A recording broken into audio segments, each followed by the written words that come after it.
As we continue on here on this Friday night, we are talking to another one of our great radio affiliates. It is Alex Solsma, the new play-by-play voice with KHBT 97.7 FM in Humboldt, The Bolt, here tonight on Friday Night Live, and he joins us. Alex, how are you, my man?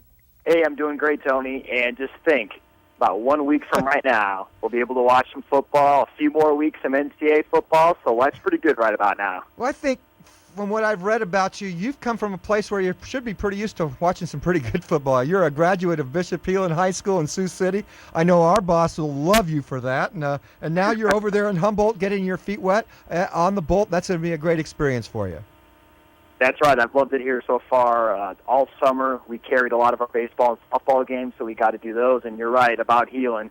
Had a lot of good years watching them, and then just coming from the University of Iowa again to watch a little college football over there too. So I'm looking forward to this new experience here in Humboldt. Well, let's talk about you, Alex, because a lot of people haven't heard your voice on our airways as part of our Friday Night Live affiliation and as a play-by-play voice. Where did you go to college, and how did you get into this business and wanting to become part of the sports world here? Yeah, that's right. I just mentioned that I went to the University of Iowa, and I got involved almost more as a hobby, getting involved with the student radio station there. We'd break down a lot of the different Iowa events going on from week to week, and when it came time to start looking for a job, I said, hey, why not turn this hobby into a career? And this opportunity came along, and I jumped right at it.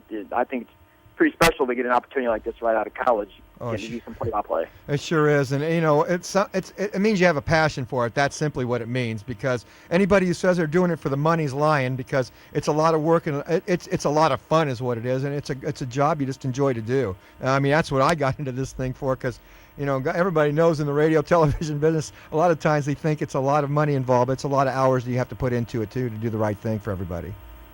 Yeah, that's right. Not a lot of money, not a lot of glamour, but at the end of the day, we love what we do, and that's the most you can ask for, I think. Well, let's talk about District 3 and Class 3A, because that's where you're based out of Humboldt, and that's where Humboldt's team is. And, they've had some tradition there, but when you look at the top of that district from last year, Clear Lake Lions and, of course, Webster City's Lynx, those are two pretty good football programs that you have to hope to gain some momentum from and try to build and try to get past as well in that district. Yeah, that's right. You were right about the tradition. This is a team that won a state title in 2006, had another solid year in 2007, but they haven't had a winning season since then. But if you look at the district they're in, with teams like you said, Clear Lake, Webster City, and even Ballard had a solid year last year, it's really tough to pick up some wins in this district. So it's very competitive from top to bottom. Well, it's good you do bring back the signal caller under center, Andrew Swan. He had a decent year last year, but, that junior to senior year sometimes can be a major jump, and at least you do have somebody, the leader, back on your team. Absolutely. Get that experience already. Now he's senior year, hopefully come into form, and he has his top two leading receivers back, which is a good thing. The only bad thing is they lose their top two rushers from last year, and this is a team that like to run the ball. Most of their touchdowns that they got throughout the season were on the ground, so might air it out a little more to some veteran guys like Carl Fevold, who I had the pleasure of watching play some baseball this summer, and then Charlie Friedel, the other wide receiver. What about the offensive and defensive lines? Because, everybody talks about all the skill kids and the interceptions on the defense or the big catches and runs on offense of the quarterback, but if you don't have an offensive line or a defensive line, things can get ugly real quick. Talk about Humboldt's offensive and defensive side of the football.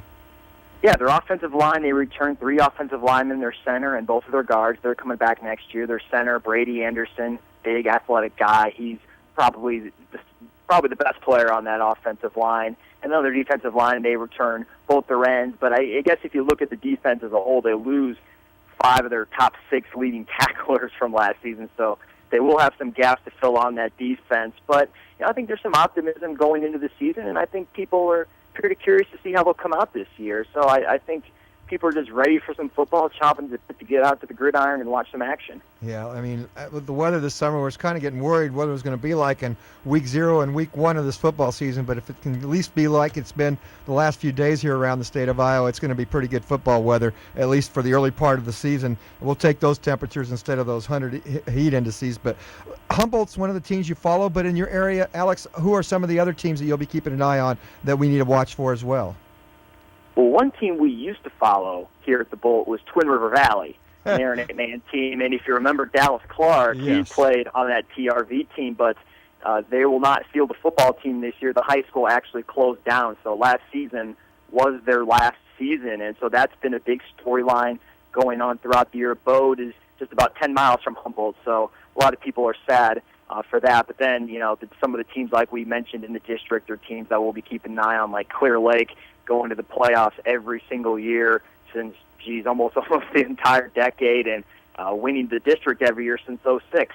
And so you got teams like Clear Lake, Webster City, and, Full Train talked about Webster City earlier, and they are as advertised. So a lot of good teams in the area to keep an eye on. Yeah. Well, you still get to watch Twin River Valley Abode, but they'll just be with Humboldt this year. So a lot of those kids you'll still get to keep an eye on, right? Yeah, that's right. And, we got some of their softball players and baseball players. The softball team still did have a team, but their baseball team didn't, so we picked up some of those players. And, yeah, that'll be the same case for football this year. Yeah. Oh, cross-country season's will get underway as well. Volleyball season will be underway as well. Anybody, how's Humboldt standing in those arenas as far as sports? Well, cross-country, they've been pretty consistent, especially in the girls' end the last few years. I believe it's been 3 straight trips to state for the girls' cross-country team. The volleyball team last year is coming off an 18-win year, but that was a senior-laden team. 5 seniors played every match, so we'll see if they can rebuild this year in the volleyball. But cross-country, they've been seeming to be pretty consistent, and I think another trip back to Fort Dodge wouldn't be out of the question for the cross-country program. Well, Alex, I know one thing. We'll be hearing your voice every football Friday night when you have a game, and you'll be covering some play-by-play of Humboldt on our Mid-American Energy 90 Seconds Across the State segment each and every football Friday night. We look forward to that, recapping the game of the week that you're at as well, and we'll keep in touch with you throughout the season, too, to talk about what's going on, the progress of the teams in your area as well. How about that?